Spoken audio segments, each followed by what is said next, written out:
रियासत मान जैसी होती है। अगर बेटा नाफरमान उसको गले लगाओ, उसका माथा चूमो, उसको गले लगाओ, मोहब्बत की ज़ुबान में बात करो, गाली की ज़ुबान में मत करो, गोली की ज़ुबान में बात मत करो।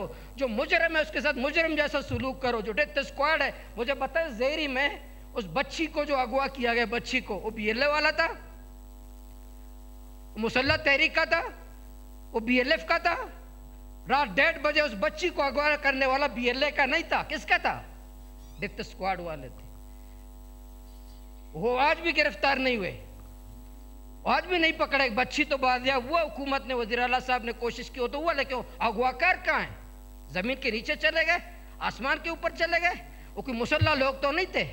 रात 1:30 बजे जब हमारी बच्ची डेथ स्क्वाड के हाथों महफूज नहीं है, तो इसलिए मैं आखिर में फिर हुकूमत से कहता हूँ, खुदा, जैसे हाजी जावेद ने हाथ जोड़ा, एक हाथ जोड़ना काफ़ी है, तो हुकूमत आल पार्टीज तलब करे, कबायली लोगों को तलब करे, उलमा किराम को तलब करे, नौजवानों को तलब करे, हम भरपूर साथ देंगे। लेकिन आखिर में कि फैसला हम करेंगे, अमल दरामद हम करेंगे। ऐसा नहीं होगा इस्लामाबाद और पिंडी वाले फैसला करें, अमल दरामद हम करें। थैंक यू मौलवी साहब, थैंक यू।